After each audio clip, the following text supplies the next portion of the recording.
আমাদের বাড়ি আজ রবি ঠাকুরের জন্মদিন। পায়েস হয়নি বটে, আয়েসের উপায় আছে কি? কুঠুরিতে বন্দি থেকে বয়ে যায় বেলাটি রঙিন। যে যত কাছের লোক তাকে তত দূর থেকে দেখি। কেবল এই একজন, সেই যে এলেন চলে কাছে। যাবার নামটি নেই, যত তার পুরাতন বই।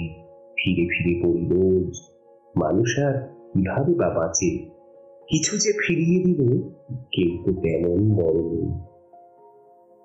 শ্রীজাতরে কবিতা দিয়ে আমাদের আজকে এই রবীন্দ্র জাগরণ শুরু করছি। রবীন্দ্র জয়ন্তী উপলক্ষে 3 গল্পগুজবে বিশেষ নিবেদন। অদেখার ভাবনায় রবি ঠাকুর। থাকছে কবিতা, গান, গল্প, নাচ ও অনেক অজানা তথ্যের সমাহার। আমাদের সবসময় শ্রীমুখী।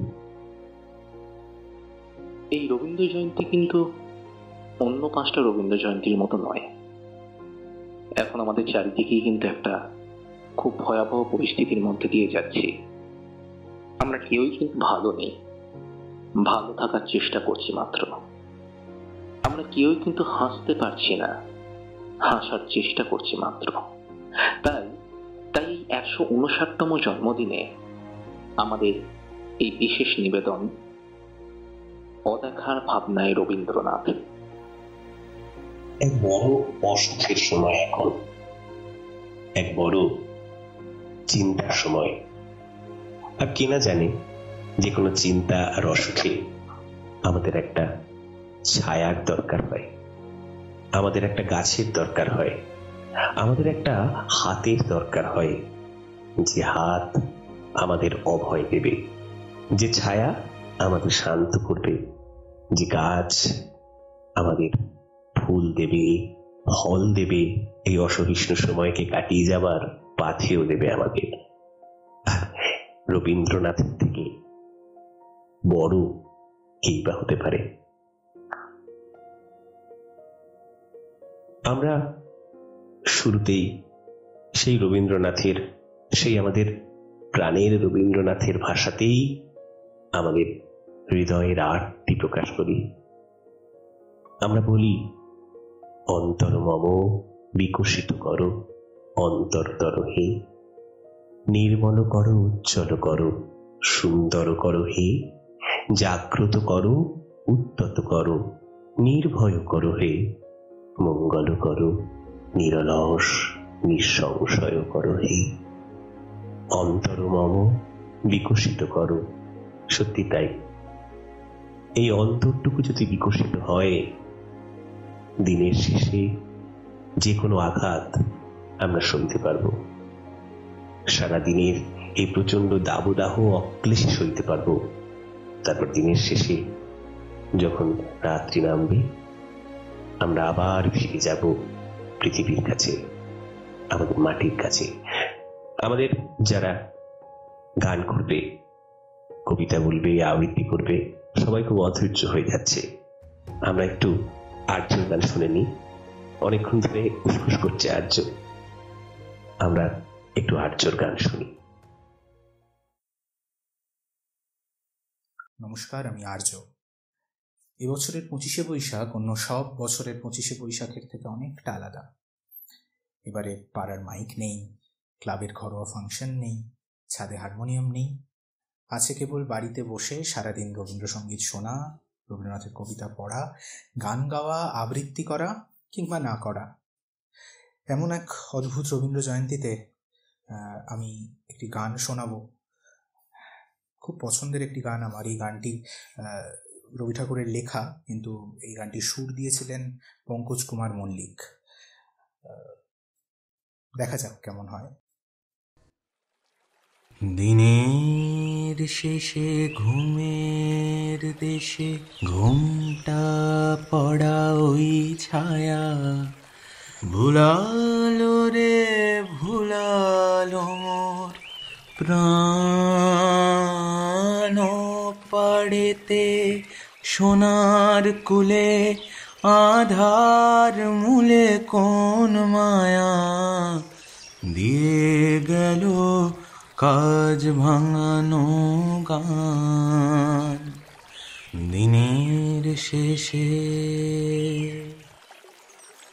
নামিয়ে মুখ চুকিয়ে সুখ যাবার মুখে যায় যারা ফেরার পথে ফিরেও নাহি চায় তাদের গানে ভাটার টানে যাব রে আজ ঘর ছাড়া সন্ধ্যা সে দিন যে চলে যায় ওরে আয় আমায় নিয়ে যাবি কে রে দিন শেষের শেষ খেয়ায় ওরে আয় দিনের শেষে ঘরে যারা যাবার তারা কখন গেছে ঘর পানে পারে যারা যাবার গেছে পারে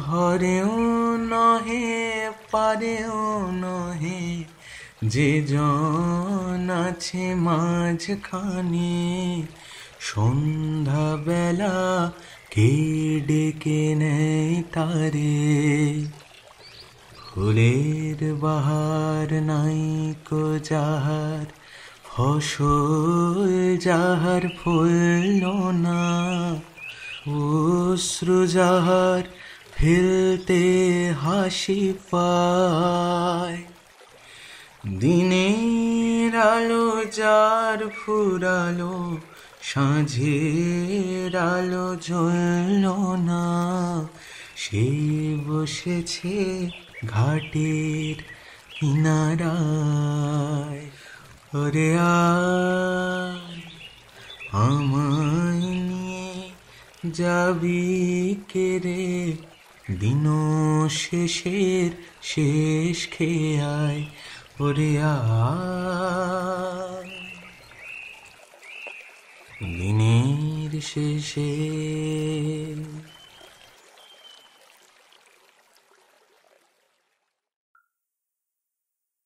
আমরা দুজন একটি গায়ে থাকি, সেই আমাদের একটি মাত্র সুখ। তাদের গ্রামে গায়ে যে দোয়েল পাখি, তাহার গানে আমার নাচে বুক। তাহার দুটি পালন করা ভেড়া চড়ে বেড়ায় মোদের বটমূলে, যদি ভাঙে আমার খিদের বেড়া কোলের পরে নিই তাহারে তুলে। রবীন্দ্র সাহিত্যে প্রেম এক অদ্ভুত ভাবে এসেছে, কখনো দেবতার আচ্ছাদনে, কখনো আবার একেবারে হৃদয় সঞ্জাত এক আবেগের উচ্চারণে। তাই তো রবীন্দ্র কাব্যে সহজেই উঠে আসে দেবতারে প্রিয় করি প্রিয়েরে দেবতা। আমরা একটু প্রেমের কথা বলি, আমরা একটু প্রেমের কবিতা শুনি। প্রেমের কবিতা শুনি ক্যামেলিয়ার কাছ থেকে। চলে যাই ক্যামেলিয়ার কবিতায়। আবৃত্তি ক্যামেলিয়ার। আজ 25শে বৈশাখ, আমাদের পরাণ সখা পরমাত্মীয় রবি ঠাকুরের জন্মদিন। রবি ঠাকুর আমাদের সেই ধ্রুবতারা, যিনি গভীরতম অন্ধকারে দুঃসময়ে আমাদের পথ দেখান। আমাদের সবটুকু সুখ দুঃখ বেদনা অভিমান তার সৃষ্টির মাধ্যমে আলোর দীপ্তিতে হয়ে ওঠে আলোকিত। প্রতি মুহূর্তে তিনি যেন আমাদের মনের গোপন কথা প্রকাশ করে গেছেন তার সৃষ্টির মাধ্যমে। তাই তো প্রতি মুহূর্তে, প্রতি ক্ষণে, মননে, চেতনায় তাকে বারবার অনুভব করি। আজ এই বিশেষ দিনে, এই শুভক্ষণে গল্পগুজব তাদের কৃতজ্ঞতা, শ্রদ্ধা, অন্তরের ভালোবাসা প্রকাশ করছে উদযাপনের মাধ্যমে। আসুন সকলে মিলে সার্থক করি এই প্রচেষ্টাকে।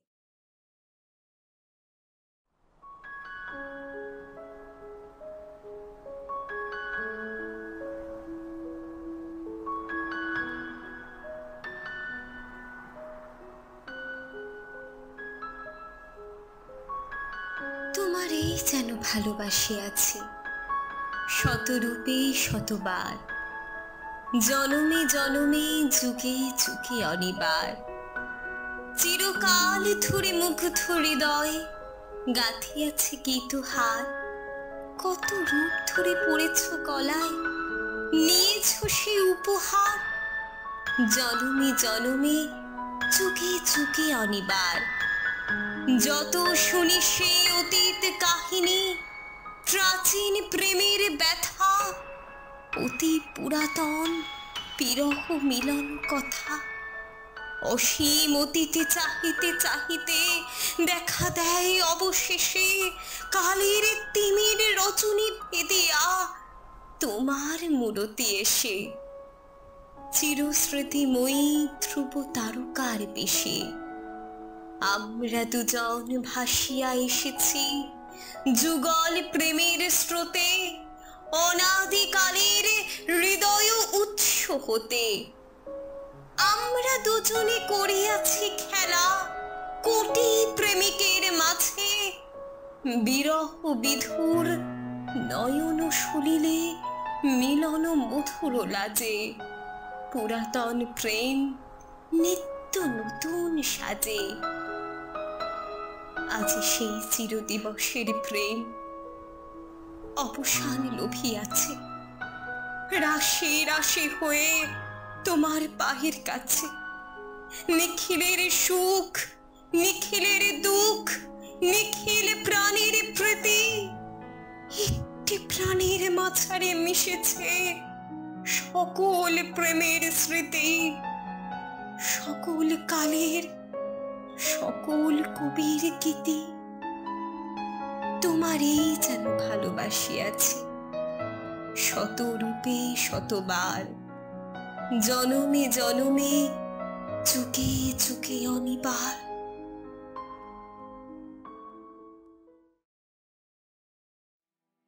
সত্যি কি সুন্দর কথাটা বললো ক্যামেলিয়া।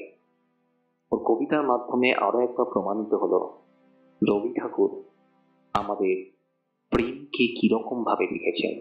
আমাদের প্রত্যেকের জীবনে কোনো না কোনো সময় তো প্রেম এসেছেই, এবং আমরা না চাওয়াতেও কিংবা চাওয়াতেও কিংবা কথা হারিয়ে যাবে বলে আমরা রবীন্দ্রনাথের মাধ্যমে প্রেম মিলন করেছি। সত্যি আরো একবার সে কথা প্রমাণিত হলো। যাই হোক, আমাদের পরবর্তী শিল্পী শ্রেয়া আমার ছোট বোনের মতো, এবং ও একদম খুব সুন্দর নৃত্যশিল্পী। ফিউশন ডান্স স্কুল বলে একটি সংস্থা ও পরিচালনা করে, এবং বহু ছোট বড় প্রত্যেককে কিন্তু ও নাচ শিখিয়েছে এবং নাচ শিখিয়ে চলেছে। এবং ফিউশন ডান্স স্কুলের সঙ্গে আমিও ওতপ্রোতভাবে যুক্ত। আমরা হোম কোয়ারেন্টাইনে আছি, এই সময় আমরা কেউই কিন্তু বাড়ি থেকে বেরোতে পারছি না, কিন্তু ও একটা প্রচেষ্টা চালু করেছে যেখানে অনলাইনে দেশে বিদেশে বিভিন্ন মানুষ কেউ যদি ইচ্ছুক থাকেন তাহলে কিন্তু নাচ শিখতে পারেন। দূরত্ব যে কোনো রকম ভাবে কোনো বাধা নয়, সেটা ও একবার প্রমাণ করার চেষ্টা করছে। আসুন আমরা দেখে নিই ও আজকে আমাদের সবাইকে কি উপহার দিতে চলেছে। এখনো আমার মনে তোমার উজ্জ্বল উপস্থিতি, প্রত্যেক নিভৃত ক্ষণে মত্ততা ছড়ায় যথারীতি। এখনো তোমার গানে সহসা উদ্বেল হয়ে উঠি, নির্ভয় উপেক্ষা করি জঠরের নিঃশব্দ ভ্রুকুটি। হ্যাঁ, এই একজনই তো আছে যার গানে আমরা এখনো ভুলে থাকতে পারি আমাদের সামনের এই অন্ধকারগুলোকে। বরঞ্চ এটা বলা যায়, এই অন্ধকারগুলো ভেদ করে যে আলোর রেখা খুব সহজেই আমরা পৌঁছে যেতে পারি ওই একজনেরই হাত ধরে, প্রাণের ঠাকুর রবি ঠাকুর। আমরা কথা, গান, সুর, গল্প সমস্ত কিছুর উচ্চারণে আজকের এই দিনটা পালন করছি। একটু গল্প শুনি, ছেলেবেলার যে গল্পগুলো আমাদের মনে পড়িয়ে দেয় কোনো এক বৃষ্টির কথা, কোনো এক সূর্য স্নাত ভোরের কথা, কিংবা ঝিঝি ঢাকা গভীর রাত্রির কথা। সেরকমই রবীন্দ্রনাথ আমাদের জীবনের প্রত্যেকটা পরতের কথা মনে করিয়ে দেয়, প্রত্যেকটা অজানা কাহিনীর কথা মনে করিয়ে দেয়। আমরা সেই রকমই একটা গল্প শুনি। গল্প পাঠ করছে পরমা এবং সোমদর্শী। গল্পের নাম সওগাত। কথক মায়ের চরিত্রে পরমা এবং বাচ্চার চরিত্রে সোমদর্শী। অনেকক্ষণ ধরে বসে আছে অধৈর্য হয়ে, কখন একটু ছোট হয়ে উঠবে সোমদর্শী। আমরা আর অপেক্ষা করাবো না, আমরা চলে যাই এরপরের গল্প পাঠ।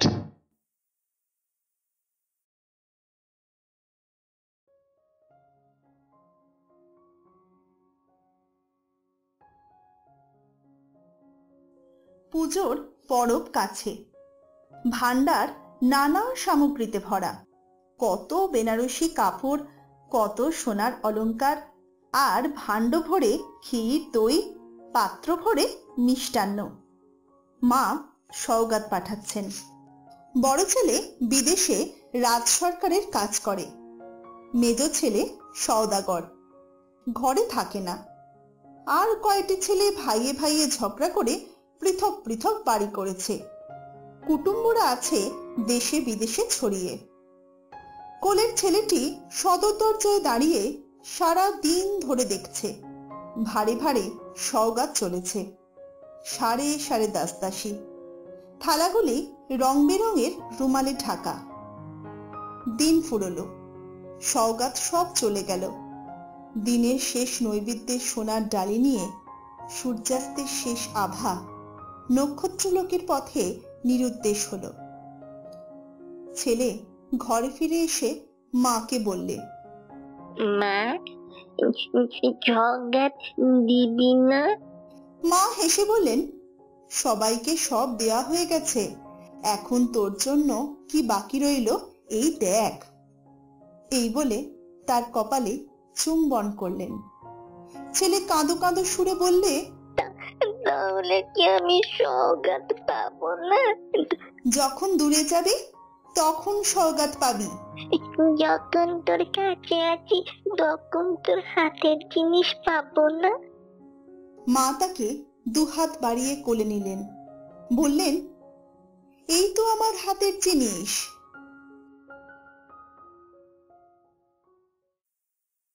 রবীন্দ্রনাথ তার এই সুদীর্ঘ জীবনে যেমন বহু স্থানে গেছেন, তেমনি তার চরণধুলি থেকে আমাদের চন্দননগরও বঞ্চিত হয়নি। তিনি চন্দননগরে এসেছেন, থেকেছেন। স্ট্যান্ড রোডের ওই বিখ্যাত পাতাল বাড়িটি তারই সাক্ষ্য বহন করে। চন্দননগরের সঙ্গে রবীন্দ্রনাথের এক অবিচ্ছেদ্য সম্পর্ক ছিল। আমরা একটু সেই সম্পর্কের কথা শুনি। রবীন্দ্রনাথের সঙ্গে চন্দননগরের যে আত্মিকতা, আমরা চলে যাই সেই আত্মিকতার সন্ধানে। অজিত মুখোপাধ্যায় তিনি আমাদের শোনাচ্ছেন কিভাবে চন্দননগরের পরতে পরতে জড়িয়ে আছেন বাঙালি প্রাণের ঠাকুর রবীন্দ্রনাথ। রবীন্দ্রনাথের সঙ্গে সম্পর্কিত, রবীন্দ্রনাথ জ্যোতিরিন্দ্রনাথ কাদম্বরী দেবীর সঙ্গে সম্পর্কিত হচ্ছে মোরান সাহেবের বাড়ি এবং মোরান সাহেবের বাড়ি থেকে মোরান রোড। এই ব্যাপারটা নিয়ে একটু মানে ব্যাপারটা শুধু একটু বলে যাও। আচ্ছা আচ্ছা, এটা আমার বিষয়। এটা সম্বন্ধে বিশেষ করে চন্দননগরের ব্যাপার হচ্ছে বলে একটু মনে হচ্ছে। আমি তাছাড়া প্রচুর কিছু আমার কাছে খুলে বসে আছি, তো সেখানে অনেক কিছু বলবার মতো আমার কাছে। আর রবীন্দ্রনাথের জীবনে পুরস্কার পাবো, তিনি সারা জীবনে প্রচুর পুরস্কার পেয়েছেন, সম্মান পেয়েছেন, শ্রদ্ধা পেয়েছেন, কিন্তু প্রথম পুরস্কার পাচ্ছে সেটা কবে কবে কোথায় কোথায় কি পাচ্ছে তার একটা লিস্ট করেছি। যে প্রথম পুরস্কার পাচ্ছেন ফিউজিওতে, ও আর যতীন্দ্রনাথ গেছে, দেবেন্দ্রনাথ শুয়ে আছে ইজি চেয়ারে, এসে যতীন্দ্রনাথকে বলে একবার রবিকে ডাকো। ডেকেছে, ডেকে বলছে, রবি তুমি আমাকে ওই ব্রহ্মসঙ্গীতটা গিয়ে শোনা। রবীন্দ্রনাথ ব্রহ্মসঙ্গীতটা গিয়ে শোনাচ্ছে।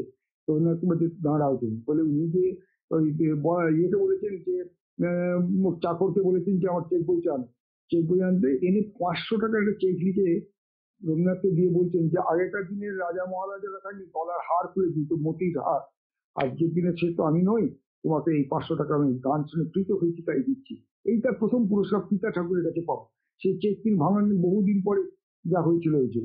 পরবর্তীকালে তো এবার কোথায় কোথায় যাচ্ছি, মানে সারা পৃথিবী কি কি কোথা থেকে কি কি পাচ্ছি, নোবেল পুরস্কার তো আছি।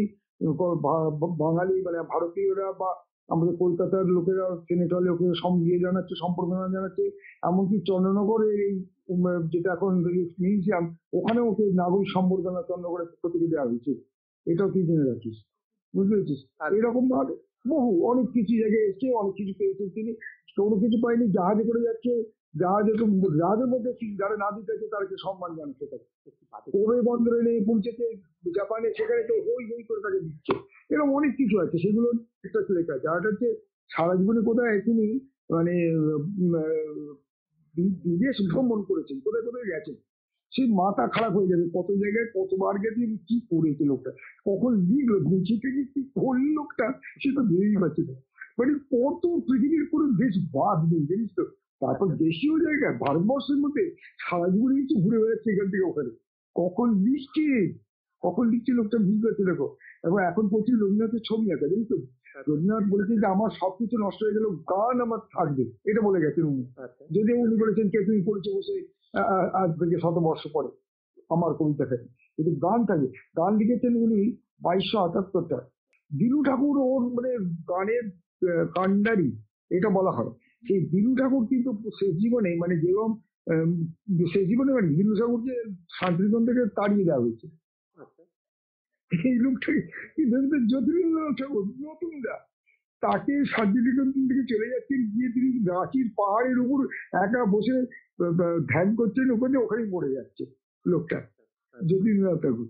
রবীন্দ্রনাথ সেখানে যান, যে এই নতুনদার কাছে থাকতে আসছে, জীবনে গড়ে উঠছে নতুনদার স্নেহেতে, সে ওখানে গিয়ে মরেছে। রবীন্দ্রনাথের জীবনে এরকম আর কি, রবীন্দ্রনাথের মেয়ে সে বিয়ে দিচ্ছে একটা কাউন্টের মাতাল কি বলে মস্তানের ছেলের সঙ্গে।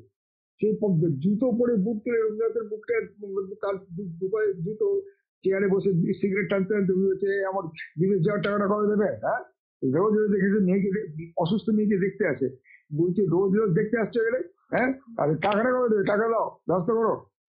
রবীন্দ্রনাথ মাথা নিচু করে কাঁচ পাচি, রবীন্দ্রনাথ সম্মান পেয়েছে, অসম্মান কত পেয়েছেন, অসম্মান তুমি কি বলবো। একটা বই আছে যে জ্যোতির্ময় রবি ও কালো মেঘের দল, কারা কারা কালো মেঘের দলে ছিল, বিচ্ছেদ হয়ে গেল তোরা, মানে তাদের ছিল। রবীন্দ্রনাথ নজরুলকে আশীর্বাদ করছেন আইরে আমার ধাল ধূমকেতু বলে। রবীন্দ্রনাথের সঙ্গে নজরুলের রিলেশন খারাপ হয়ে গেছে, রবীন্দ্রনাথের সঙ্গে শরৎচন্দ্রের রিলেশন খারাপ হয়েছে, রবীন্দ্রনাথের সঙ্গে বিএল এর রিলেশন খারাপ হচ্ছে, সজনীকান্ত দাস, এরকম বহু লোকের সঙ্গে তার মানে কি আক্রমণ। রবীন্দ্রনাথ গান লিখলেন কেন যামিনী না যেতে জাগালে না বলে একটা গান লিখেছে, সেইটা সে অশ্লীলতার দায়ে পড়লেন। এই গান লিখে ছিচি রবীন্দ্রনাথ বাড়ির জাগরানির সঙ্গেও নাকি জড়িয়ে পড়েছিল একটা ব্যাপার, যে যা পেরেছে বলেছে। রবীন্দ্রনাথ কি করছেন, রবীন্দ্রনাথ যা করেছেন তুমি বললে তো অবাক হয়ে যাবে। রবীন্দ্রনাথ তার মানে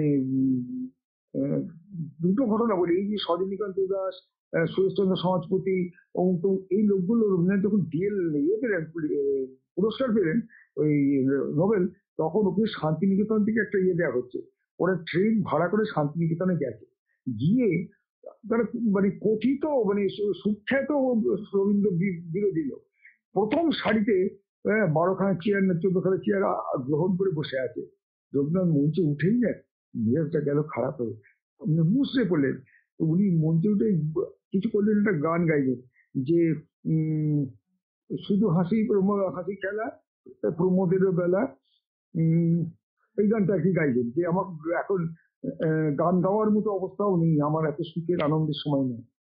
মানে তারপর যখন ওরা রেগে গেছে সব বলেছিল, ওরা না করেছি ওদের খাওয়ার নেমন্তন্ন ছিল, না খেয়ে ভোট ভোট করে চলে গেছে স্টেশনে, গিয়ে ওখানে ট্রেন ধরবে। রবীন্দ্রনাথ দিলেন দিয়ে ইয়েদের বলেছে, চাকরদের বলেছে যে ওদের সমস্ত ট্রেনের মানে খাবার ত্যাগ করে ট্রেনে গিয়ে চলে গিয়েছে। ওরা কিন্তু সেই খাবার গ্রহণ করেছে, নিয়ে গেছে, খেয়ে হচ্ছে, বুঝলি। এইরকম কত লোকের কত কি আছে যে রবীন্দ্রনাথ নিয়ে তো ঠিক বলতে গেলে অনেক কিছু। এই যে 25শে বৈশাখে তোমার এমন কোন ওনার মানে রবি ঠাকুরের এই যে টোটাল যে উনি যত বছর বেঁচে ছিলেন, এই জন্মদিনকে ঘিরে ঠিক আছে ওনার কোনো গল্প আছে, সেটা দুঃখজনক? হ্যাঁ না, সেটা খুব ইন্টারেস্টিং গল্প আছে। একটা গল্প আমি বলি, অন্য কোনো বলবো না। একটা গল্প হচ্ছে ওনার যে 70তম জন্মদিবস পালন করা হচ্ছে, সেটাতে সেই সম্বর্ধনা সভায় কি জন্ম জয়ন্তীর সভাতে সভাপতিত্ব করছেন, রবীন্দ্রনাথ এসছেন, সভাপতিত্ব করছেন শরৎচন্দ্র চট্টোপাধ্যায়।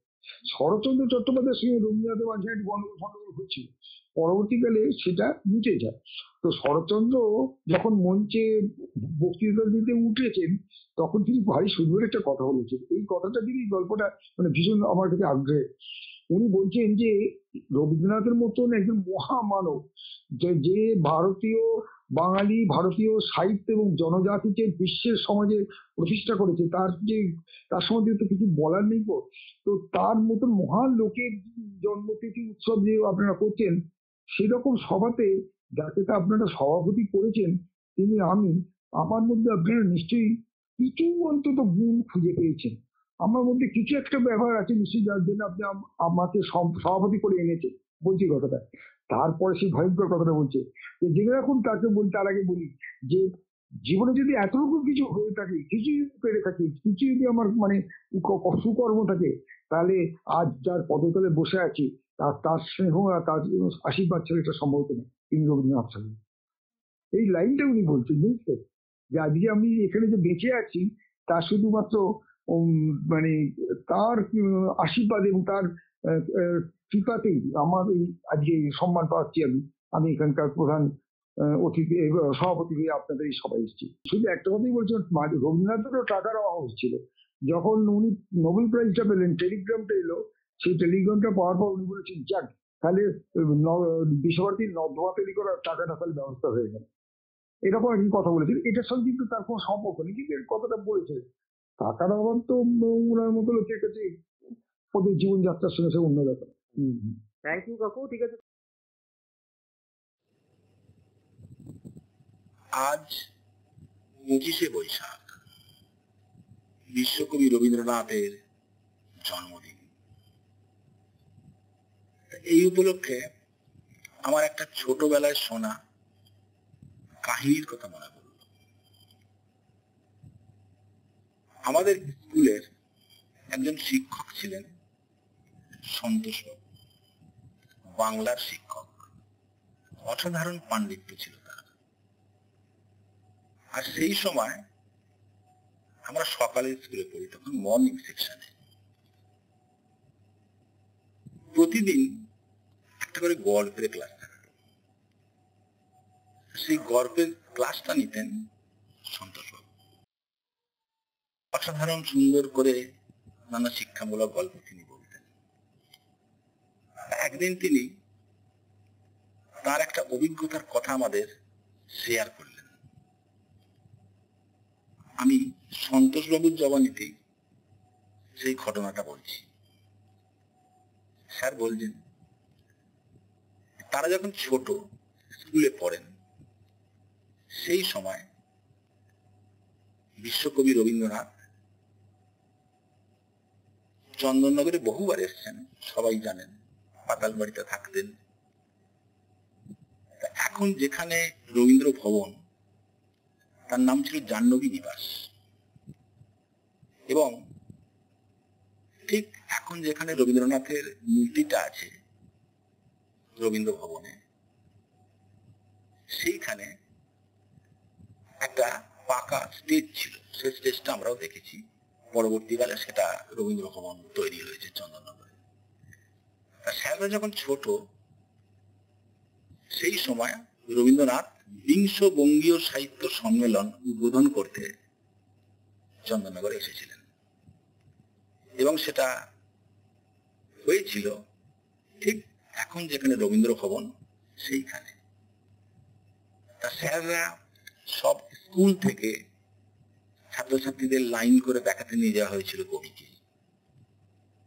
স্যার বলছেন যে আমার ভাগ্য খুব ভালো, আমি একদম সামনে ছিলাম। কবির তখন অনেক বয়স হয়েছে। দুজন লোক তাকে ধরে ধরে স্টেজে তুললেন। স্যার বলছেন, জানো, ঠিক যেন মনে হচ্ছে একটা দেবদূত স্বর্গ থেকে নেমে এসেছে। বলছেন দীর্ঘাকায় এবং আজানুলম্বিত তার হাত, অর্থাৎ হাঁটু অব্দি তার হাত, বৃষস্কন্ধ, এবং গায়ের রং দুধে আলতা, যেন সত্যিকারের দেবদূত। চারদিকে যেন জ্যোতি বেরোচ্ছে। যদিও তখন কবির অনেক বয়স, ভালো করে হাঁটতে পারছেন না, দুজন ধরে ধরে তাকে স্টেজে তুললেন। স্যার বলছেন, আমার ঠিক সামনে একটা হাত রবীন্দ্রনাথ দিয়ে উঠলেন, সেই হাতটা আমার এখনো মনে আছে। বলছেন মোটা মোটা আঙুল, গোলাপি রং সে আঙুলগুলো, এবং উঠে তারপর তিনি বক্তব্য রাখলেন। তার বক্তব্যে তিনি কি বলেছিলেন আজ আমার মনে নেই, তবে আমার মনে আছে সেই হাতটা। এই অভিজ্ঞতাটা আমাদের কাছে সন্তরবাবু শেয়ার করেছিলেন। এ তো গেল একটা শোনা ঘটনা, যিনি রবীন্দ্রনাথকে দেখেছেন, তার মুখে শোনা একটা কথা। এবার আরেকটা প্রসঙ্গে বলি যে রবীন্দ্রনাথ ছিলেন খুব বেশি পরিমাণ, যেটাকে আমরা বলবো রসিক, যেটা সব মানুষ বা সবাইকার সামনে প্রকাশ পেত না। কিছু বিশেষ বিশেষ মানুষের সঙ্গে তিনি হয়তো রসিকতা করতেন, তার সমকক্ষ। একবার একটা ঘটনা বলি। শরৎচন্দ্র চট্টোপাধ্যায় একটা কোনো উপলক্ষে সাহিত্য সম্মেলন বা এরম ধরনের কিছু একটা উপলক্ষে গেছেন, সেখানে রবীন্দ্রনাথ আছেন, আরো অনেক বিখ্যাত লেখক আছেন, জ্ঞানী গুণী মানুষরা আছেন। তা শরৎচন্দ্রের নাকি জুতো ছিঁড়ে গেছিল। সেই জুতোটা শরৎচন্দ্র একটা কাগজে মুড়ে নিয়ে গেছিলেন। তা একজন কবিকে বলেছেন যে শরৎবাবুর হাতে ওটা কি জানেন? কবি বলছেন কি? বলছে ওটা জুতো। কবি হেসে বলেন তাই নাকি? তারপর তিনি শরৎবাবুকে বললেন যে আপনার হাতে ওটা কি? তা শরৎচন্দ্র বললেন এটা একটা পুরাণ গ্রন্থ। রবীন্দ্রনাথ হেসে বললেন, ও ওটা বোধহয় পাদুকা পুরাণ। সবাই হেসে উঠলেন। এই ধরনের ছোটখাটো রসিকতার কথা অনেক আছে, এই মুহূর্তে সব আমার মনে পড়ছে না। তা এই ধরনের অনেক ঘটনা আছে বিশ্বকবিকে নিয়ে। শুধু তার গান, তার আবৃত্তি, তার মাল্টি ট্যালেন্টেড প্রতিভা, এই সব কিছু মধ্যেও রয়েছিল তার এক রসিক মন, যেটা তার নিকটবর্তী মানুষেরা তার পরিচয় পেত বা পেয়েছিল। যাই হোক, এই মুহূর্তে আর বিশেষ কিছু মনে পড়ছে না। আমি এইটুকু জানালাম, বিশ্বকবি রবীন্দ্রনাথের জন্মদিন 25শে বৈশাখ সবাই ঘরের মধ্যেই পালন করুক এবং সবাই সুস্থ থাকুক, ভালো থাকুক, এই কামনা করছি। নমস্কার।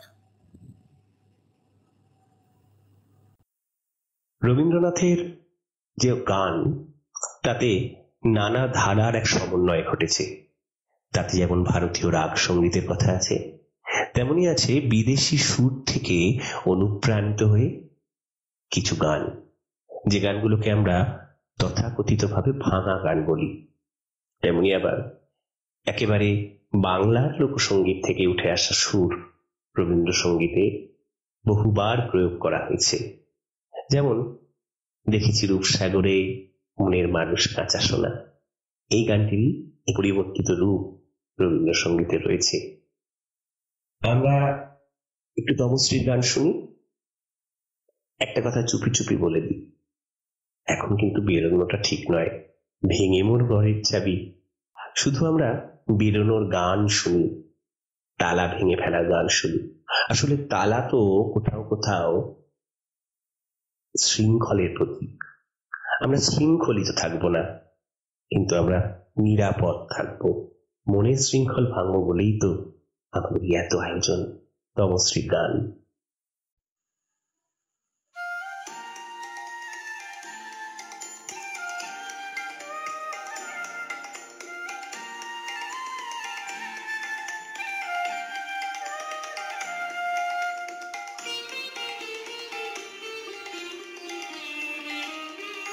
ভেঙে মোর ঘরের চাবি নিয়ে যাবি কে আমারে? ও বন্ধু আমার, না পেয়ে তোমার দেখা একা একা দিন যে আমার কাটে না রে। ভেঙে মোর ঘরের চাবি নিয়ে যাবি কে আমারে?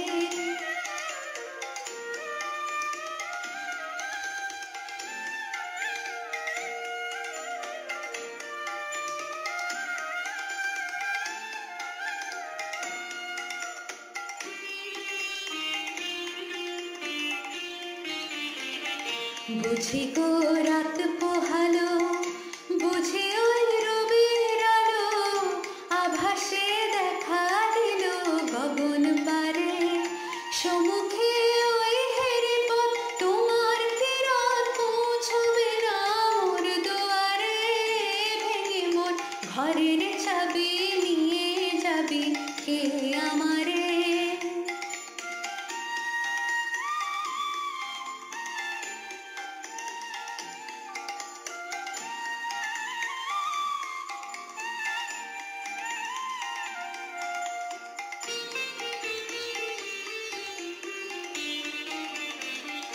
আকাশের যত তারা চেয়ে রয় নিমেষারা, বসে রয় রাত প্রভাতের পথের ধারে। তোমারে দেখা পেলে সকল ফেলে ডুববে আলোক পারাবারে। ভেঙে মোর ঘরের চাবি নিয়ে যাবি কে আমারে?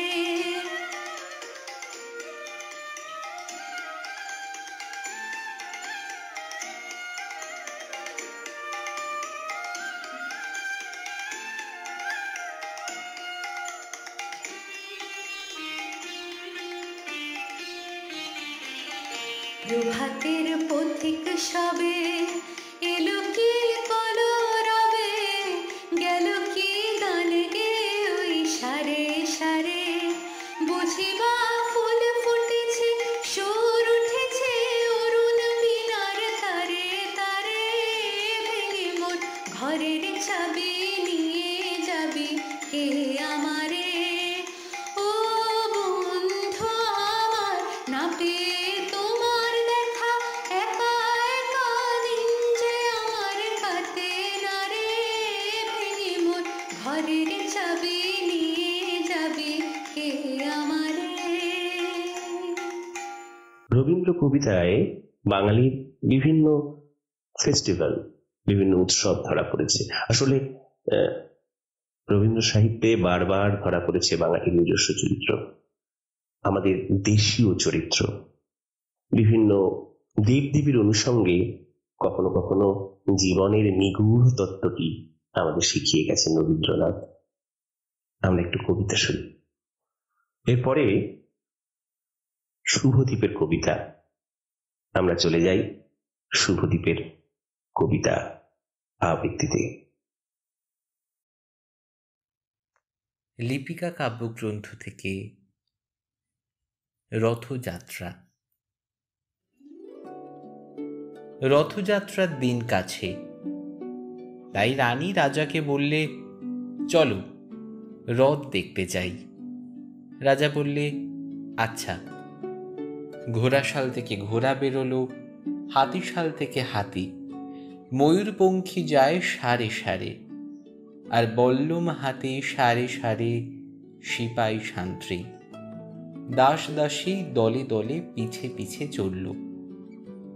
কেবল বাকি রইল একজন, রাজবাড়ির ঝাঁটার কাঠি কুড়িয়ে আনা তার কাজ। সর্দার এসে দয়া করে তাকে বললে, ওরে তুই যাবি তো আয়। সে হাত জোর করে বললে, আমার যাওয়া ঘটবে না। রাজার কানে কথা উঠল, সবাই সঙ্গে যায়, কেবল সেই দুঃখীটা যায় না। রাজা দয়া করে মন্ত্রীকে বললে, ওকেও ডেকে নিও। রাস্তার ধারে তার বাড়ি। হাতি যখন সেইখানে পৌঁছল, মন্ত্রী তাকে ডেকে বললে, ওরে দুঃখী, ঠাকুর দেখবি চল। সে হাত জোর করে বলল, কত চলবো? ঠাকুরের দুয়ার পর্যন্ত পৌঁছই এমন সাধ্য কি আমার আছে? মন্ত্রী বললে, ভয় কি রে তোর? রাজার সঙ্গে চলবি। সে বললে, সর্বনাশ, রাজার পথ কি আমার পথ? মন্ত্রী বললে, তবে তোর উপায়? তোর ভাগ্যে কি রথযাত্রা দেখা ঘটবে না? সে বললে, ঘটবে বই কি, ঠাকুর তো রথে করেই আমার দুয়ারে আসেন। মন্ত্রী হেসে উঠল, বললে, তোর দুয়ারে রথের চিহ্ন কই? দুঃখী বললে, তার রথের চিহ্ন পড়ে না। মন্ত্রী বললে, কেন বলতো? দুঃখী বললে, তিনি যে আসেন পুষ্পক রথে।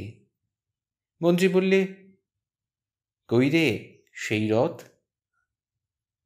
দুঃখী দেখিয়ে দিলে, তার দুয়ারের দুই পাশে দুটি সূর্যমুখী ফুটে আছে।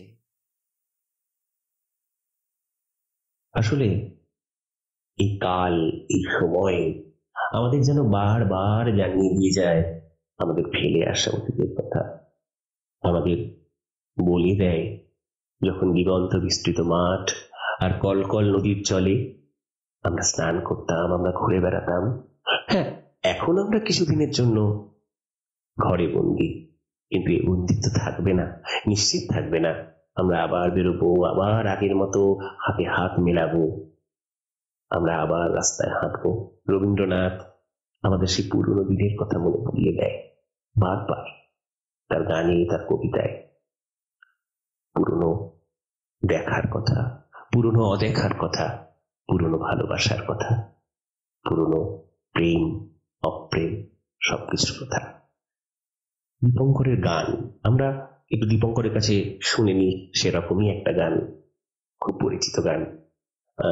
দীপঙ্কর অনেকক্ষণ ধরে বসে আছে আমাদের সেই পরিচিত জগতে নিয়ে যাওয়ার জন্যে, সে ফেলে আসা ভালোবাসা স্মৃতিতে। আয় আর একটিবার, আয় রে সখা, প্রাণের মাঝে আয়, মোরা সুখের দুঃখে কথা কব, প্রাণ জোড়াবে হায়।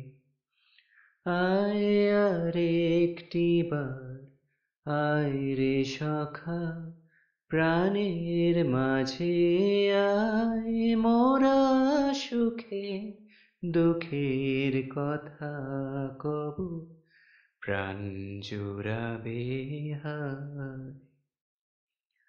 পুরানো সেই দিনের কথা ভুলবি কি রে, হায় ও সেই চোখের দেখা, প্রাণের কথা সে কি ভোলা যায়।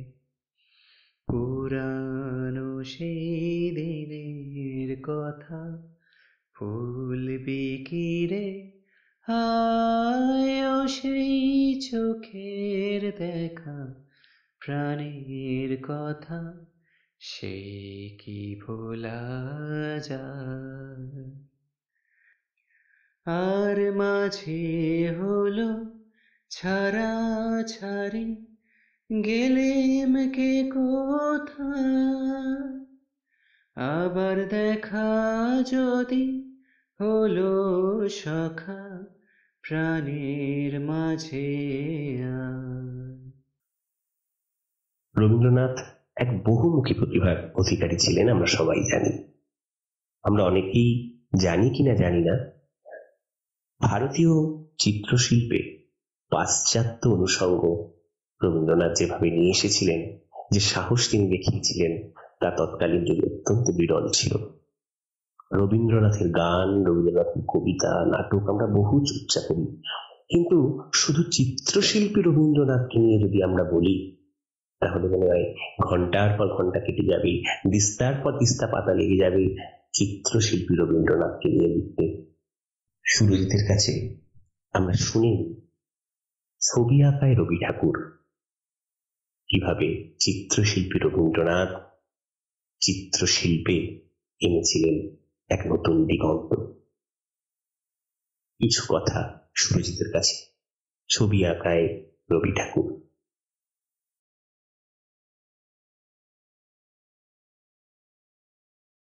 মানিক গাথা ওই যে তোমার কঙ্কনে, ঝিলিক লাগায় তোমার শ্যামল অঙ্গনে। 19শে ভাদ্র 1321। গোপনে দেখেছি তোমার ব্যাকুল নয়নে ভাবের খেলা, উতল আঁচল এলোথেলো চুল, দেখেছি ঝড়ের বেলা। চৈত্র 1332। আজ পূর্ণিমা, ওপারের ওই বাঁধা নৌকোয় যে আলোটি জ্বলছে সেটি শুদ্ধ। এই একটুখানি উজ্জ্বল নদীর রেখা, ওই একটুখানি অন্ধকার বনের পথমোধ এবং এই নির্লিপ্ত উদাসীন পাণ্ডুবর্ণ আকাশ, ছিন্ন পত্রাবলী। 9 জানুয়ারি 1892। এভাবেই রবীন্দ্রনাথ ঠাকুর তার জন্ম থেকে মৃত্যু পর্যন্ত ছবি এঁকেছেন তার নানা কথায়, জীবনের উপান্তে। প্রায় 67 বছর বয়সে কবির জীবন দেবতা তার হাতে তুলে দিয়েছেন তুলি। রবীন্দ্রনাথ মগ্ন হলেন আনন্দময় অনির্দিষ্ট চিত্রকালের জগতে। রবীন্দ্রনাথের আত্মজীবনী স্মৃতিতেও দেখা যায় অপরিণত বয়সে বিশ্বকবি তার সামনেই নানা ছবির জগৎ উজাড় করে দিয়েছেন।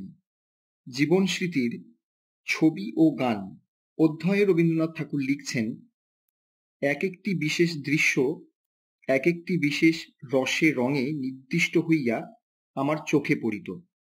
এমনই করিয়া নিজের মনের কল্পনা পরিবেষ্টিত ছবিগুলি গড়িয়া তুলিতে ভারী ভালো লাগিত। সে আর কিছু নয়, এক একটি পরিস্ফুট চিত্র আঁকিয়া তুলিবার আকাঙ্ক্ষা। তুলি দিয়া ছবি আঁকিতে যদি পারতাম, তবে পটের উপর রেখা ও রং দিয়া উতলা মনের দৃষ্টি ও সৃষ্টিকে বাঁধিয়া রাখিবার চেষ্টা করিতাম। কিন্তু সে উপায় আমার হাতে ছিল না, ছিল কেবল কথা ও ছন্দ। ছেলেবেলায় রবীন্দ্রনাথ শিক্ষিত হয়েছেন মূলত গৃহ শিক্ষকদের তত্ত্বাবধানে, বাড়ির ভৃত্যদের কঠোর শাসনে। জোড়াসাঁকো ঠাকুর বাড়িতে ড্রয়িং এবং জিমন্যাস্টিকের মাস্টারমশাইও আসতেন বালক রবীন্দ্রনাথকে ছবি আঁকা ও নানান বিষয়ে তালিম দিতে।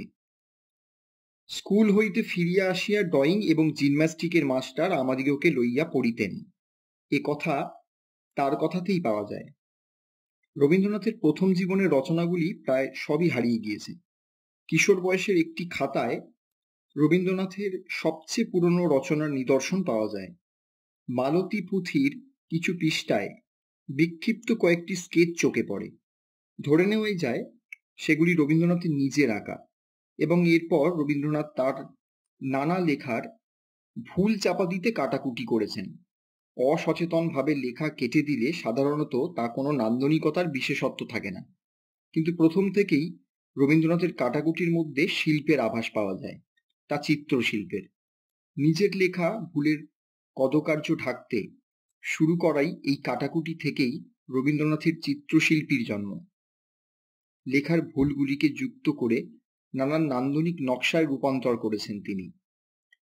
কিশোরের কলকাতার সদর স্ট্রিটের একটি বাড়ির বারান্দায় দাঁড়িয়ে গাছগাছালির বিভিন্ন দিক নজর করতে করতে সূর্যোদয়ের আশ্চর্য অভিজ্ঞতা আর তার অন্তর্নিহিত কবিসত্তাকে ঝর্ণার বেগে প্রক্ষিপ্ত করেছেন। সেই আশ্চর্য অভিজ্ঞতার মুগ্ধতায় রবীন্দ্রনাথ লিখেছেন একটি কবিতা, নিঝড়ের স্বপ্নভঙ্গ। এছাড়া রবীন্দ্রনাথ ঠাকুর ছোটদের জন্য যে সহজপাঠ রচনা করেছেন, সেই সহজপাঠেও কিন্তু দেখা যায় এক একটি বিষয় কেন্দ্রিক এক একটি চিত্র। সে যদি কুমোরপাড়ার গরুর গাড়ি বোঝাই করা কলসি হাঁড়ির কথাই বলা হয়, তাহলে দেখা যায় এক সুন্দর হাট বাজার সহ গ্রামীণ মানুষদের যে জীবনশৈলী তার নিদর্শন। এছাড়া পশু পাখি, খাদ্যদ্রব্য, ঋতু বৈচিত্র্য, নানান আঙ্গিকে, কখনো পোশাকে, কখনো উৎসবে, তার বিভিন্ন লেখাতেই বিভিন্ন চিত্রের নানান জগৎ পাওয়া যায়, নানান দৃশ্যকাব্য পাওয়া যায়। রবীন্দ্রনাথ ঠাকুর যে ছবিগুলি তার বয়সকালে তিনি রচনা করেছেন বা এঁকেছেন বলা যেতে পারে, সেই ছবিগুলির মধ্যে কিন্তু কোথাওই রবীন্দ্রনাথ ঠাকুরের চিত্রশিল্পে যে একটা শ্রেষ্ঠতা, তা কখনোই সেভাবে বিশেষভাবে ধরা যায়নি। প্রত্যেকটা ছবিই কিন্তু তার কৌশলে নয়, সম্পূর্ণ মনন থেকে নিদর্শন, এবং তারই একটি ভঙ্গিমা যা আমরা তার চিত্রশিল্পে দেখতে পাই। এভাবেই রবীন্দ্রনাথ আজীবন তার লেখা এবং সেই লেখাগুলোকে বাস্তবে যখন রূপ দিয়েছেন, তার মধ্যে যখন নানান কাটাকুটি করেছেন, নানানভাবে তার পরিবর্তন করেছেন, সবকিছুর মধ্যেই একটু একটু করে গেঁথে রেখেছেন চিত্রজগতের, চিত্রশিল্পের এক অদ্ভুত মনন এবং শৈলীকে। যে শান্তিনিকেতন উনি গড়েছেন তার মধ্যেও রয়েছে এক অদ্ভুত চিত্র। এই সব মিলিয়ে আমাদের রবীন্দ্রনাথ, চিত্রশিল্পী রবীন্দ্রনাথ, কবি রবীন্দ্রনাথ, সাহিত্যিক রবীন্দ্রনাথ, সঙ্গীতের রবীন্দ্রনাথ। শেষ কহে একদিন সব শেষ হবে, এ আরম্ভ বৃথা তব অহংকার তবে। আরম্ভ কহিরা ভাই, যেথা শেষ হয় সেইখানে পুনরায় আরম্ভ উদয়। আমাদের অনুষ্ঠান একেবারে শেষের দিকে। আমরা সবাই মিলে আজকে এক ঘরোয়া ভাবে উদযাপন করলাম আমাদের প্রাণের ঠাকুরের জন্মতিথি। আমরা একেবারে শেষে সঙ্গীতের মধ্যে গানের মূর্ছনায় আমরা আজকে বিদায় নেব। দেখা যাক সায়ন কি গায়। এই মজানা গান আমাদের সাথে নিয়ে আসে সায়ন। আমরা আমাদের এই অনুষ্ঠান শেষ করছি সায়নের গানের মধ্যে। টিম গল্পগুজবের বিশেষ নিবেদন, অদেখার ভাবনায় রবি ঠাকুর। সমগ্র অনুষ্ঠানটি আপনাদের সামনে তুলে ধরলাম আমি, অরিজিৎ এবং সোমদর্শী। আশা করি আপনাদের ভালো লেগেছে। আপনারা সঙ্গে থাকবেন, পাশে থাকবেন। আর হ্যাঁ, যদি আমাদের ভালো লেগে থাকে, ইউটিউবের লাইক বাটনটি অবশ্যই স্পর্শ করবেন এবং চ্যানেলটি সাবস্ক্রাইব করবেন গল্পগুজবের। সবাই ভালো থাকবেন, সুরক্ষিত থাকবেন। আজকের মতো চলি, নমস্কার।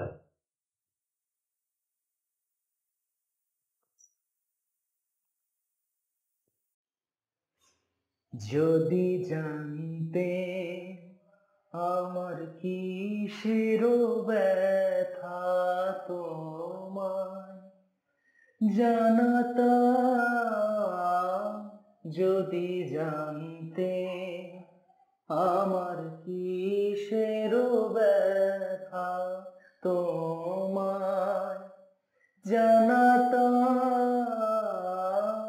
যদি জানতে কে যে আমায় কাঁদায়,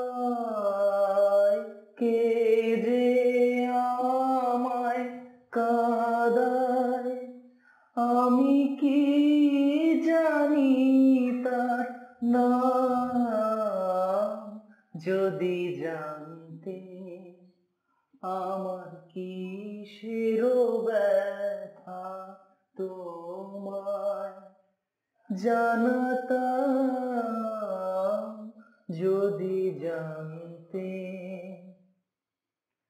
কোথায় যে হাত বাড়াই নিচে ফিরি আমি কাহার পিছে, কোথায় যে হাত বাড়াই নিচে ফিরি আমি কাহার পিছে, সব যেন মোর বিকিয়েছে পাইনি তাহার দাম, যদি জানতে আমার কিসের ব্যথা তোমায় জানাতাম, যদি জানতে